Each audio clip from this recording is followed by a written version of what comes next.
Hello friends, जय श्री राम। स्वागत है आप सभी का मेरे चैनल पीकेज मोटिवेशनल स्टोरीज़ में। बिना देर किए आज की कहानी शुरू करते हैं। एक गांव में एक पंडित जी रहते थे। वह सारा दिन राम नाम जपते और ढोलकी बजाकर कीर्तन किया करते थे। उनके घर के पास एक व्यक्ति रहता था। वह उनसे बहुत परेशान था।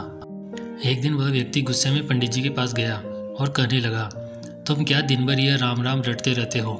तुम्हें तो कोई और काम है नहीं, मुझे तो काम पर जाना पड़ता है। तुम्हारी ढोलकी की आवाज़ से मैं सो नहीं पाता हूँ। पंडित जी बोले, तुम भी मेरे साथ राम नाम का जाप करके देखो, तब तुम्हें पता चलेगा कि इसमें कितना आनंद आता है। उस व्यक्ति ने खींचते हुए कहा, अगर मैं भी तुम्हारे साथ राम नाम का जप करने लगूं, तो क्या तुम्हारा राम मुझे खाने के लिए रोटी देगा? पंडित जी ने कहा, मुझे तो राम नाम की लगन लगी है। मुझे तो राम जी की कृपा से प्रतिदिन भोजन मिल ही जाता है और मुझे पूरा भरोसा है कि राम जी तुम्हें भी खाने को दे देंगे, अगर तुम भी लगन से राम नाम जपो। वह व्यक्ति पंडित जी को चुनौती देता है कि मैं आज पूरे दिन तुम्हारे साथ राम नाम जपता हूँ। अगर तुम्हारे राम ने मुझे रोटी खिला दी तो मैं सारी उम्र राम की भक्ति में लगा दूंगा, और अगर नहीं खिलाई तो फिर तुम यह ढोलकी बजाना बंद कर दोगे। पंडित जी ने कहा, मैंने तो निस्वार्थ भाव से प्रभु राम की भक्ति की है, लेकिन फिर भी मुझे तुम्हारी चुनौती मंजूर है।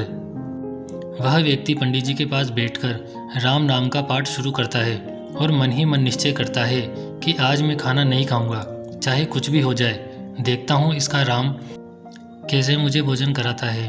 राम नाम का जाप करने के बाद वह सोचता है कि अगर मैं घर गया तो मेरे घर वाले मुझे खाने के लिए बोलेंगे और मुझे खाना ही पड़ेगा। इसलिए वह व्यक्ति घर ना जाकर गांव के पास ही एक जंगल में चला जाता है और वहां एक पेड़ पर बैठ जाता है और सोचता है कि आज पूरे दिन इस पेड़ से नहीं उतरूंगा और ना ही खाना खाऊंगा। इस तरह मैं पंडित जी को हरा दूंगा और उनका ढोलकी बजाना बंद हो जाएगा। कुछ देर बाद वहां से बंजारों की एक टोली गुजरती है। उन्हें भूख लगी होती है, इसलिए उनका सरदार कहता है कि यही आग जलाकर खाना बना लो, खाना खाने के बाद ही आगे की यात्रा करेंगे। खाना बनकर तैयार हो जाता है। वे सभी खाना खाने ही वाले होते हैं कि उन्हें सूचना मिलती है कि पीछे से डाकू आ रहे हैं। तो बंजारों का सरदार वहां से भागने के लिए कहता है, क्योंकि डाकू उनसे सब कुछ लूट लेते हैं। वे सभी खाना वहीं छोड़कर भाग जाते हैं। यह सब पेड़ पर बैठा हुआ वह व्यक्ति देख रहा था। थोड़ी देर में डाकू वहां पहुंच जाते हैं। खाने को देखकर वह सोच में पड़ जाते हैं कि खाने की खुशबू तो अच्छी आ रही है, परंतु यह भोजन बनाया किसने, और बनाया तो फिर खाया क्यों नहीं? कहीं यह हमें फंसाने की कोई चाल तो नहीं? हो सकता है इस खाने में जहर मिला हो। उसी समय डाकू के सरदार की नज़र उस आदमी पर पड़ी। उसने उसे नीचे उतरने का आदेश दिया। सरदार ने उससे पूछा, क्या यह खाना तुमने हमें मारने के लिए बनाया है? उसने सारी बात उनको बता दी, लेकिन उसकी बात पर डाकुओं ने विश्वास नहीं किया। उन्होंने उसको कहा कि हमें लगता है कि यह खाना तुमने हमें मारने के लिए बनाया है, इसलिए पहले तुम यह खाना खाओ। वह जिद पर अड़ा रहा कि मैं यह खाना नहीं खाऊंगा, किसी भी कीमत पर नहीं खाऊंगा। उसकी जिद से डाकुओं का शक और गहरा हो गया। एक डाकू ने तलवार उसके गर्दन पर रख दी और गुस्से में कहा कि ये खाना तुझे खाना पड़ेगा, वरना अपनी जान गंवानी पड़ेगी। उस आदमी को अब मजबूरी में खाना खाना ही पड़ा। वह आदमी खाना खाते हुए पंडित जी को याद करके रोने लगा। भोजन करने के बाद डाकुओं ने उसे छोड़ दिया।